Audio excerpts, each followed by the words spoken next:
Praise the Almighty God for the gift of life that He has given unto us. You're tuned into Adventist World Radio, the voice of hope. Welcome to this edition of New Life program.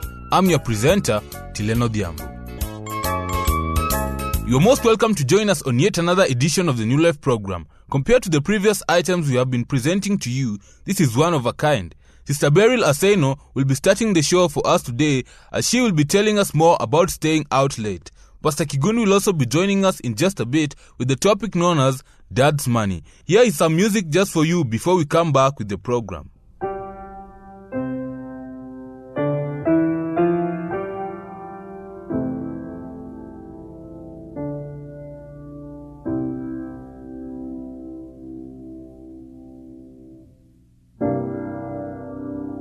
And seeing the multitudes, he went up into a mountain, and when he was set, his disciples came unto him, and he opened his mouth and taught them, saying,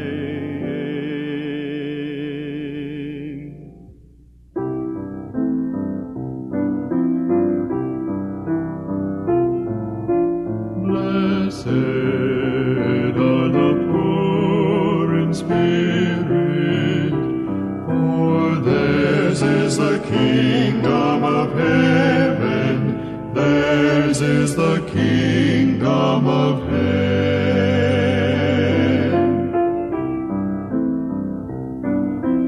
Blessed are they that mourn, for they shall be comforted.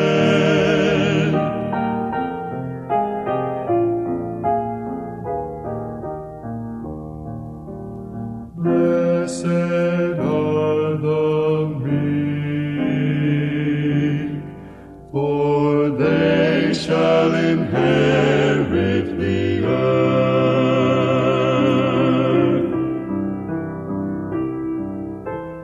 Blessed are they which do hunger and thirst after righteousness, for they shall be filled.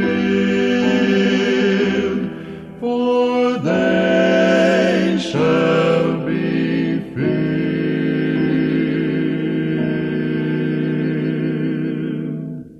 Blessed are the merciful, for they shall obtain mercy.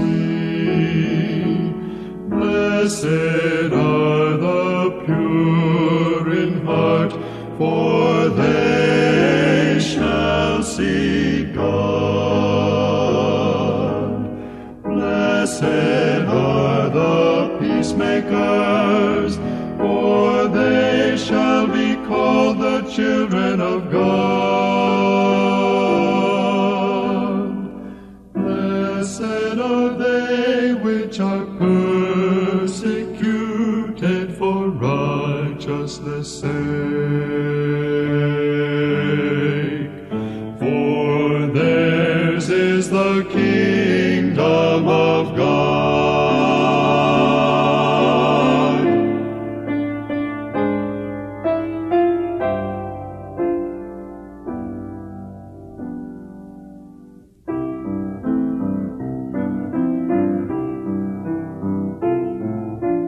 Blessed are the poor in spirit, for theirs is the kingdom of heaven.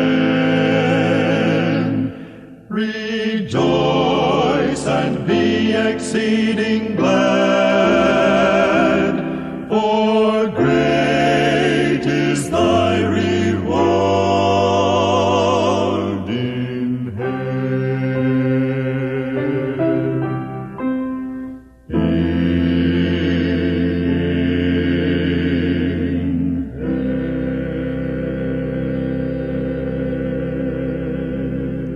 Staying out late is normally very dangerous, especially if one is alone. When one stays out late, he or she should inform their friends or someone close to them for safety or just in case something bad happens. Here is Beryl Aseno to tell us more.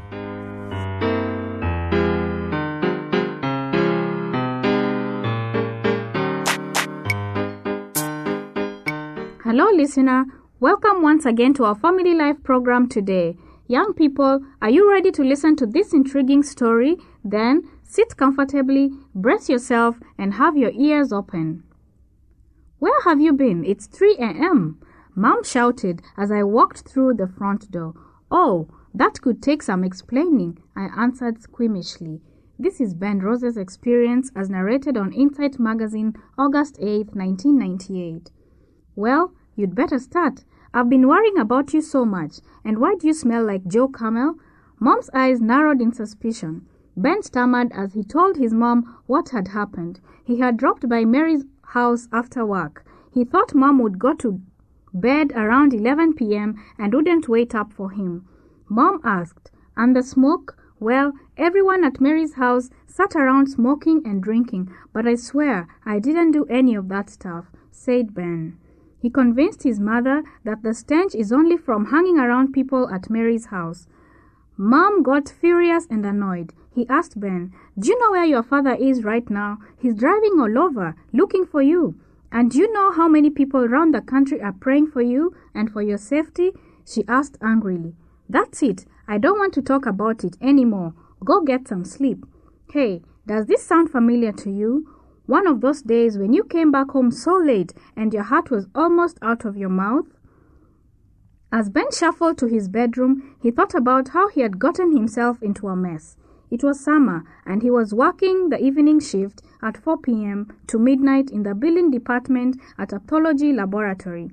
Ben never saw any of his classmates for several hours, so when Mary, a classmate, called earlier that evening, he told her how much he missed everyone. Then Mary invited Ben over, but it was already too late for Ben to call his parents. So at Mary's house, Ben met other friends. They had beer, and they were smoking, and they offered Ben some beer, but he did not accept. He successfully declined all their offers. Ben hung out in the smoky, hazy atmosphere and talked with Mary about old school days. Before he knew it, the clock read 2:30 a.m., and he decided he'd better head home. Ben's story and experience might be different from yours in one way or another, or even similar. Let me tell you what culminated at the end of this ordeal.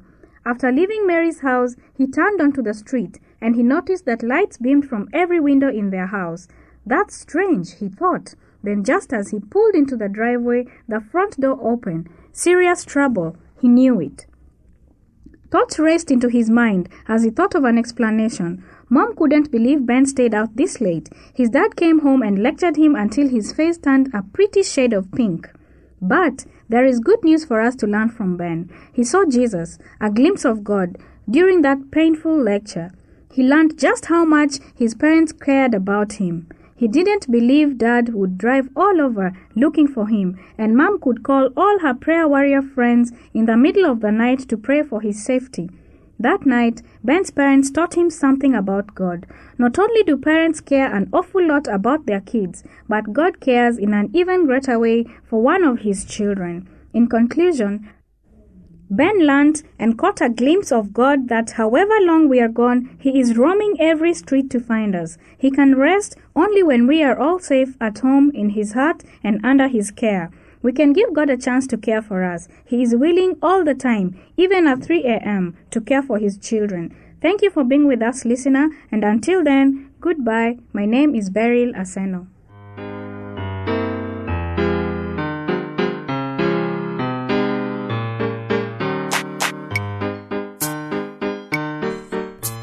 You are tuned to Adventist World Radio, the voice of hope, broadcasting this New Life program to you wherever you are. I'm your presenter, Tileno Diambo. For us to be able to positively adjust this program, we urge you to forward your comments and thoughts to the producer, Adventist World Radio, P.O. Box 42276, code 00100, Nairobi, Kenya. Our email address is awrnairobi@eau.adventist.org.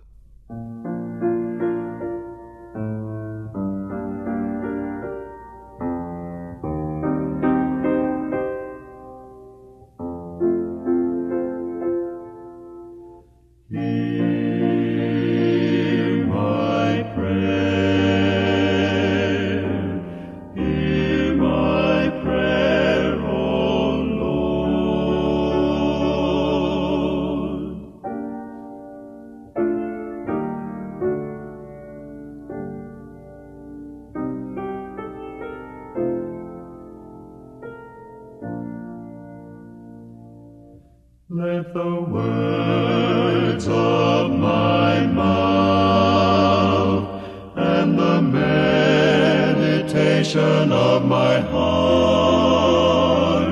be acceptable in thy sight, O Lord, my strength and my Redeemer.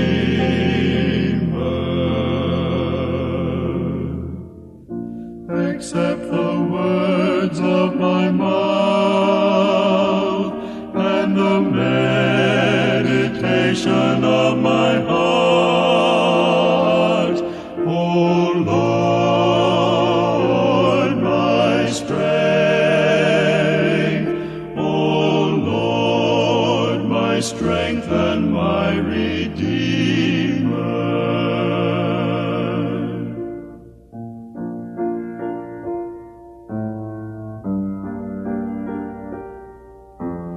This is my prayer, O Lord, my strength and my Redeemer. This is my prayer. During the previous session, Pastor Kigundu had talked to us on a topic entitled Why Money? Well, he is here once again with another topic entitled Dad's Money. Stay put.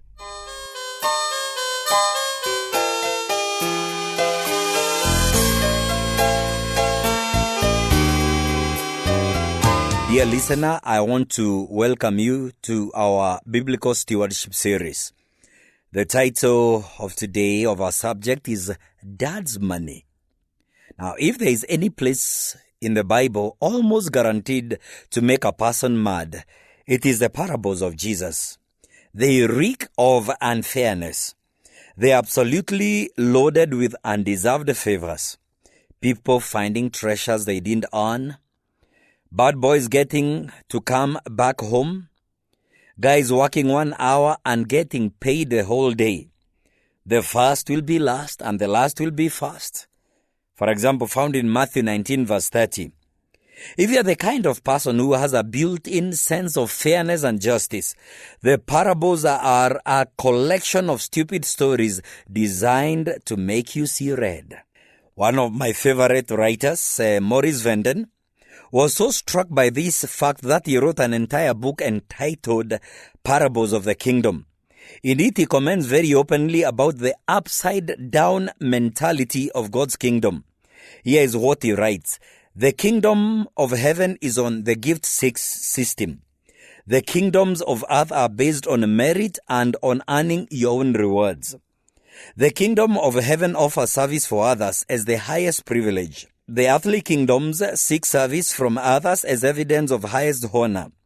The heavenly kingdom works through the freedom of love. The kingdoms of earth use force to accomplish their goals. The first line says it all. The kingdom of heaven is on the gift system. Over and over again, these maddening little stories tell us that many wide-eyed people are going to get something good, something they don't deserve. When all the redeemed walk through the pearly gates into heaven, there will be quite a number of thieves on crosses. That is, people who got into heaven at the very last second, who didn't do a single thing to merit even a hanky, let alone a glorious robe of victory. They don't deserve a torn-tattered tent, let alone a mansion beyond all imagination. And yet here we are, standing on the sea of glass, when we should be down in a much warmer and more unpleasant climate called hell. In all these stories told by Jesus, the unfairness comes pouring out our own front doors in our favor every time. I want us to look at one of those stories, is what I'll call the story of the prodigal father. Many of us like calling it the story of the prodigal son, but I'll call it the story of the prodigal son. But the story that has to be the epitome of all in terms of unfairness is the diary of the prodigal father. Oh, I know that in the Bible is a prodigal son, but it was the dad who was most prodigal, not the son. This famous, often told story is found in Luke 15. There is a dad and there are two sons, the older son and the most famous one, of course, who ran off. He is the prodigal son. And here is how Jesus tells the story to his spellbound audience. The younger son said to his father, "Father, give me my share of the estate." So he divided his property between them. Now right away, this is very strange.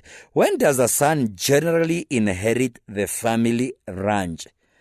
Not until dad has passed away, of course. So this son, underneath the narrative line, is saying a couple of things here. First of all, I can't wait, and really saying to dad, I wish you were dead. I don't like being your son. I don't like living here. I want out. And now, here is the irony, and of course, this lands on your doorstep and mine. How often do we, God's people, the sons and daughters of God, decide they don't want a relationship with God any longer? I'm leaving, we say to ourselves, God, leave me alone. I'll leave you alone too, because I want out of here. And yet, with the very breath, we tell God that we want an inheritance from Him. Isn't that a great irony? We want the family fortune, we want money, good health, prosperity, a college education, a new car, a wardrobe, and all the rest from God. And we say to Him, give me this, and this, and this, and this, and then I am going to live. And wonder of all wonders, just like in this story, a loving dad goes along with such an incredibly selfish demand. He gives wicked people, rebellious earthlings who want to travel out of his jurisdiction, the family fortune. Have you seen fabulously wealthy people on television, on the evening news, who are very clearly living lives separate from their Heavenly Father? And yet they are wearing on their bodies the very beautiful clothes God blessed them with the resources to buy. Every breath they were taking was a gift from God. The beating of their hearts was God's present to them, an inheritance. And without so much as a thanks a lot, they head to the big cities and the land of many parties. And so this bad boy of Luke 15, this damn dad gives his boy what he wants. He's half of the family fortune. And just a few days later, son number 2 does what he intended. He packs up and leaves. In fact, the Bible describes his departure this way. Not long after that, the younger son got together all he had, set off for a different country, and there squandered his wealth in wild living. That is found in Luke 15 verse 13. There is an understatement permanent to this whole expedition, isn't there? First of all, the mother of the real world says, once you get the inheritance from dad, that's it, man, you have got it. There is no more where it came from. You got your share, and you leave, and there is no coming back, because you got your share. That's the math of the world, isn't it? And this boy leaves home with that understanding. He's not just going on a 3-day, 2-night junket to the big city for a quick bit of fun. No, he's living forever. And the Bible says he got all he had. So, he buys a one-way ticket. And right here, I notice something very wonderful. A person of this world might very well head off to a far country, determined that they are through with God. They are through, and they say, no, Father, I am leaving, and I am not going back. Their plane ticket is one way. And so are their mindset and the jut of their jaw. But our father holds that return ticket stub in his hand and just doesn't say anything for quite a long while. The young man gets to the faraway country and proceeds to spend his dad's fortune in loose living. He quickly blows through the entire bundle on boobs and babes and blackjack and wine and beer, and let's emphasize the same sober truth again. This is his father's money he's spending. Dad gave him some wonderful gifts, and he spent them all. Dear listener, every time we waste a talent, a shilling, a dollar, where we shouldn't, do we remember that this was a gift from a loving Father? Right now, at this moment, as you listen, you might be a rebel on your own journey, but every ability of God, your earning power, your personality, your skill and talents, your friendships, those are all gifts God gave you. At the moment, you may be spending them very badly. The inheritance you were given might be going right through into the dealer's tray at the gambling table. God gives you gifts and you wasted them. Shame on you, and I'll say shame on all of us. And yet the story doesn't end there, right? In our terms, in our math, it would. You lose your money, you sell your car, you go broke, and that's it. But like I said in these parables of Jesus, everything is upside down. Where a story would usually end, this is just getting started. Where normal math would say, you're busted, mister, this story goes in a whole different direction. And dear listener, that is what is so wonderful about God's grace.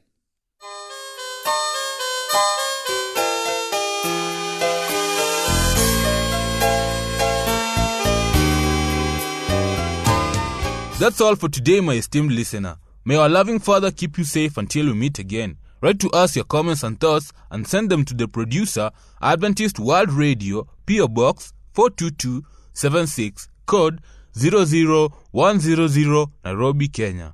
Our email address is awrnairobi@eau.adventist.org. On behalf of my producer, I have been your presenter, Tileno Diambo.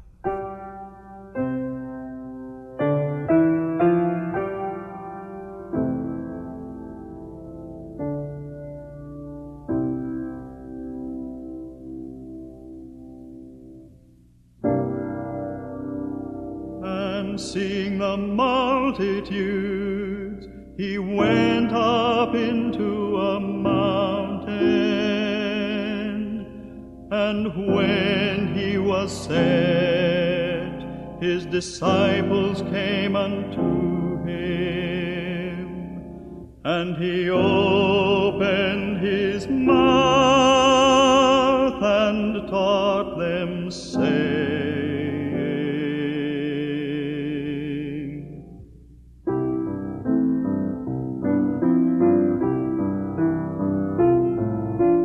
Blessed are the poor in spirit, for theirs is the kingdom of heaven. Theirs is the kingdom of heaven.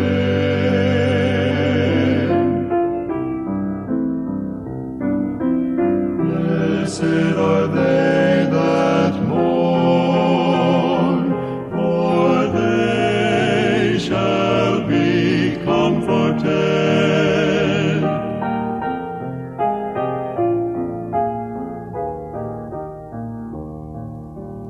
Blessed are the meek, for they shall inherit the earth.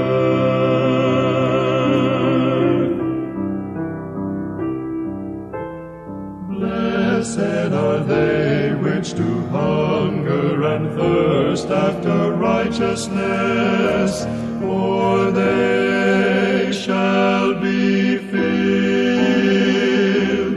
For they shall be filled.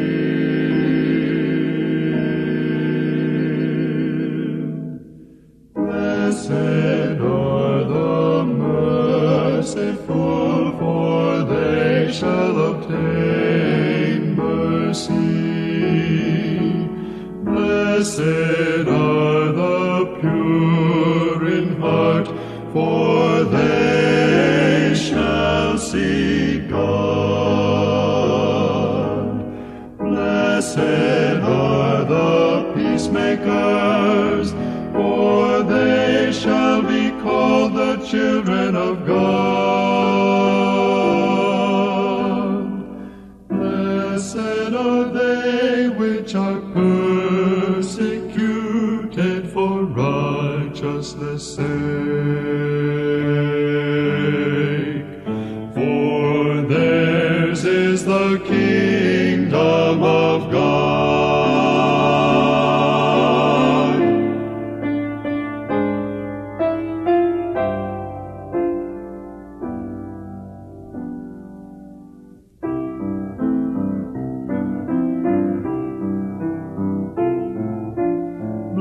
Blessed are the poor in spirit, for theirs is the kingdom of heaven.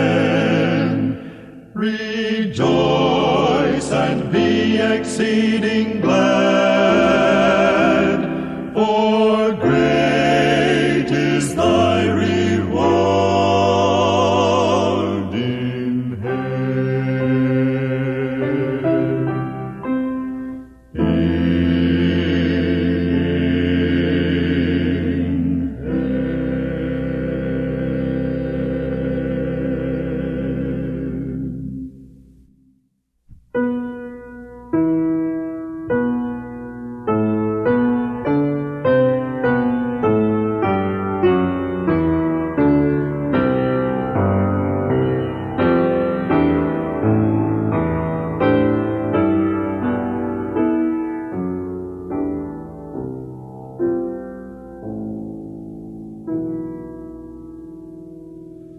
The greatest want of the world is the want of man.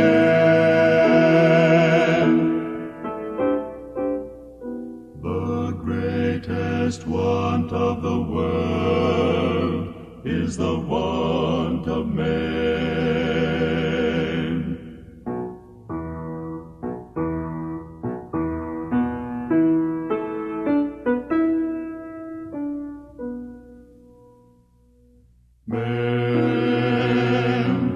Men who will not be bought or sold. Men who in their inmost souls are true and honest. Men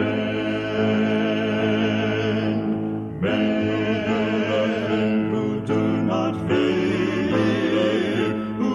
not fear to call sin by its right name.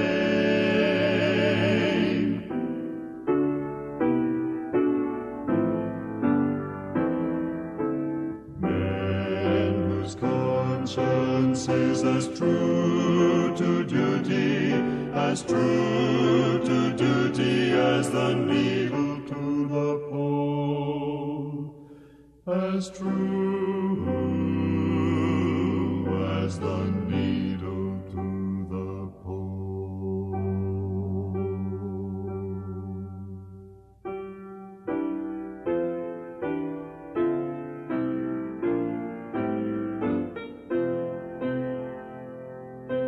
Men who will stand for right, though the